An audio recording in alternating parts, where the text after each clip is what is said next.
இது வந்து ஹரிக்கும் ஹரனுக்கும் பிறந்ததுனால ஹரிஹரன். அது வந்து அவர் பார்க்கும்போது ஐயப்பா அப்படின்னு சொல்லிட்டாரு குழந்தைய பார்க்கும்போது. அதனால தான் அவர் வந்து குழந்தைக்கு வந்து போகிறவங்களெல்லாம் வந்து சரி. ஆக்சுவலாக தர்மசாஸ்தாவுக்கு பல அவதாரங்கள் இருந்திருக்கின்றது. அந்த ஸ்ரீதர்ம சாஸ்தாவினுடைய ஒரு அவதாரம் ஐயப்பன். ஐயப்பன் எந்த வடிவத்தில் இருக்கிறாரு? ஐயப்பன் வந்து ஜோதி வடிவத்தில் இருக்கிறார். காந்தமலை அப்படின்ட்டு நம்ம ஐயப்பன் கோயில் இருக்கிறதுக்கு நேர எதிர்பக்கத்தில் ஏதோ ஒரு மலை இருக்குது. அந்த மலையில் வந்து சரியாக ஆக்சுவலாக நம்ம பொங்கல் அன்னைக்கு மகர ஜோதி அன்னைக்கு ஏழைகளுக்கு ஒன்றுமே இல்லாத ஏழைகளுக்கு காட்டுவாசிகளுக்கெல்லாம் சாப்பாடு போட்டுட்டு இருந்தார். அவருக்கு தலைவராக இருந்தார் இந்த வாவர் அப்படின்றவர். அடுத்தது இன்னொரு கேள்வி கேட்கலாம். வாவருக்கும் ஐயப்பனுக்கும் என்ன சம்பந்தம்? இவருடைய சகாயத்தினால உதவினால தான் சபரிமலைக்கு வந்து ஐயப்பன்.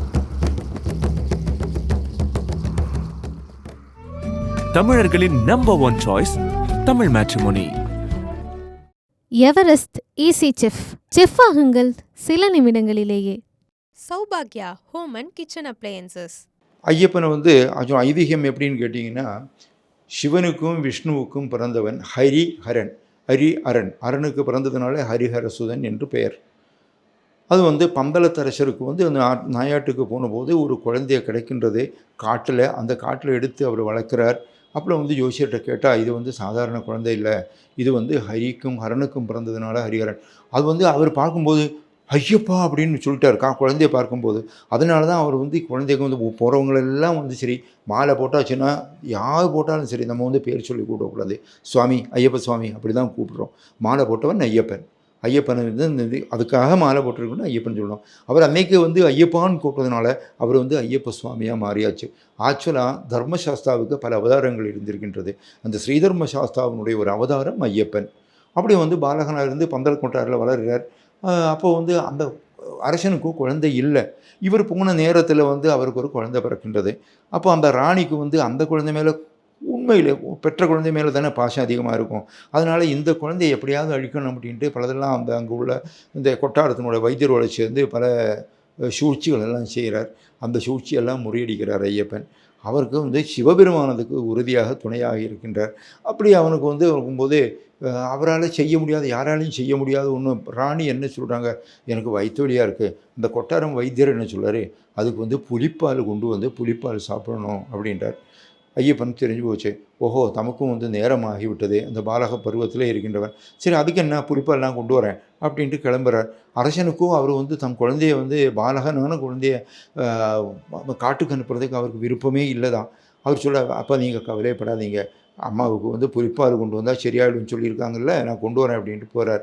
அந்த வந்து பம்பையில் போகும்பொழுது அங்கே வந்து மகிஷி அப்படின்ற ஒரு அரக்கி. அந்த மகிஷி வந்து என்ன பண்ணுறாருன்னா இவரை வந்து வழிமறித்து இது பண்ணுறாரு. அந்த மகிஷியை வந்து வதம் பண்ணதுனால, மகிஷாசுரனை வந்து வதம் பண்ணியிருக்கின்ற காரணத்தினால, விஷ்ணு பகவான் பண்ணியிருக்கின்ற காரணத்தில் அவனுடைய வைஃபு மகிஷி அவள் தவம் பண்ணுறான், எப்படியாவது இதுக்கு அழிக்கணும் அப்படின்ட்டு. அப்போ வந்து இவர் தான் கிடைக்கிற வழியில் இவரை வந்து கிடைக்கும்போது இந்த மகிஷியை வந்து ஆக்சுவலாக வதம் பண்ணுறதுக்கு விஷ்ணுவாலேயும் பண்ண முடியாது, சிவனாலேயும் பண்ண முடியாது. அந்த மாதிரி ஒரு விரம் வாங்கி வச்சுருக்கிறாங்க. ஆச்சா ஏன்னா சிவனுக்கும் விஷ்ணுவுக்கும் பிறக்க முடியாதுல்ல ஒரு குழந்தை. அதுதான் மோகினியாக பிறந்து விஷ்ணுவாக ஹரிஹரன் சுதனாக பிறந்து மோகினியை அழிக்கிறாங்க.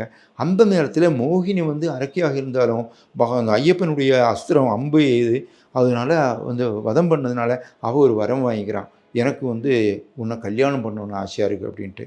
இவரோ பிரம்மச்சாரி.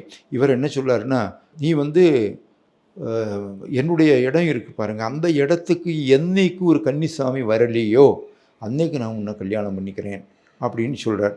ஆச்சா இவர் வந்து நேராக புலியை வந்து இந்திரன் பிரம்மா இந்த தேவர்கள் எல்லாம் புலி வேஷத்தில் வந்து அந்த புலியாக வந்து புலி மேலே ஏறி பந்தளம் கொட்டாரத்துக்கு போகிறார். மக்கள் எல்லாம் பயந்து ஓடுறாங்க. அவர் வந்து போன உடனே இந்த புலிப்பால் கொண்டு வந்திருக்கேன், யாரும் புலிப்பால் இருக்கிறதப்போ ராணிக்கு வந்து மனம் திருந்தி நான் செஞ்சது தவறு தான், வைத்தியம் செய்வது தான் அப்படின்னு சொல்லி அவர்கிட்ட மன்னிப்பு கேட்குறாங்க. மன்னிப்பு கேட்கல இவர் புலியெல்லாம் தேவர்கள் அவர் வந்து போகிறாங்க. அப்போ வந்து அவர் சொல்கிறார் அப்பா கிட்ட, பந்தள அரசன்கிட்ட சொல்கிறார், அப்பா எனக்கு என்னுடைய வேலை முடிஞ்சு போச்சு, இனிமேல் நான் இங்கே இருக்க முடியாது தான், நான் வந்து சபரிமலையில் தான் இருக்கணும் அப்படின்னு. சபரிமலை அது எங்கே இருக்குது, அது காட்டில் இருக்குது.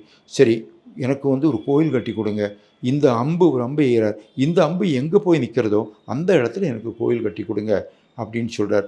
அதே மாதிரி அரசரும் அந்த அம்பு எங்கே விழுந்திருக்கோ அது சபரிமலையில் விழுந்திருக்கு.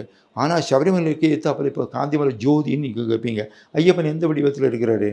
ஐயப்பன் வந்து ஜோதி வடிவத்தில் இருக்கிறார்.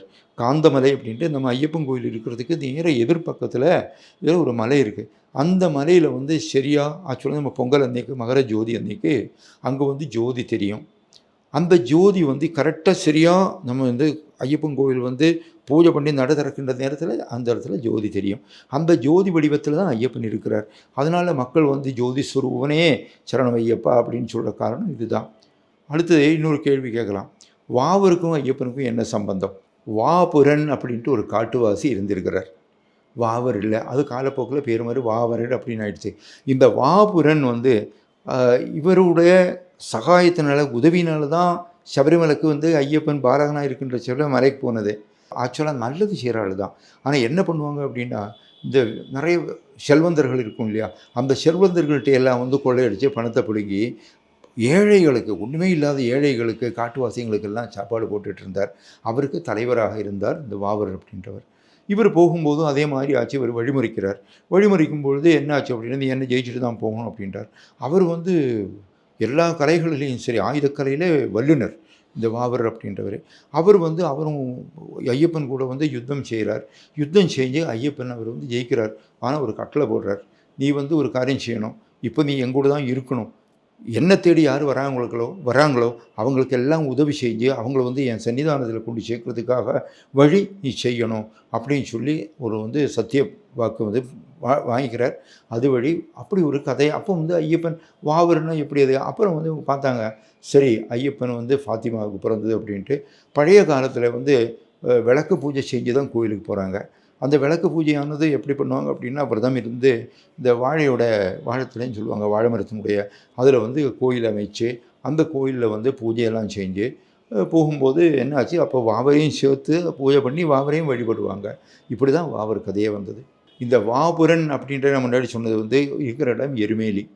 எருமேலியிலிருந்து உங்களுக்கு 40-42 கிலோமீட்டர் தொலைவில் இருக்கிற ஐயப்பன் கோயிலுக்கு நடைமுறையாக அன்றைக்கு போயிட்டு இருந்தாங்க. இப்போ தான் பம்பா வழி வந்து இன்னும் வாகனங்களெல்லாம் இருக்குது. அன்றைக்கு அதெல்லாம் கிடையாது. அன்றைக்கி வந்து எழுதுமலை, நீலிமலை, கரிமலை இப்படின்னு பல மலைகள் 18 மலைகள் ஏறிட்டு தான் போகணும். அது 18 படியினுடைய அர்த்தம் அதுதான் ஆச்சா. ஸோ அந்த மாதிரி போகும்பொழுது உங்களுக்கு எருமேலியில் வந்து ஒரு சிவன் கோயில் ஒன்று இருக்கின்றது.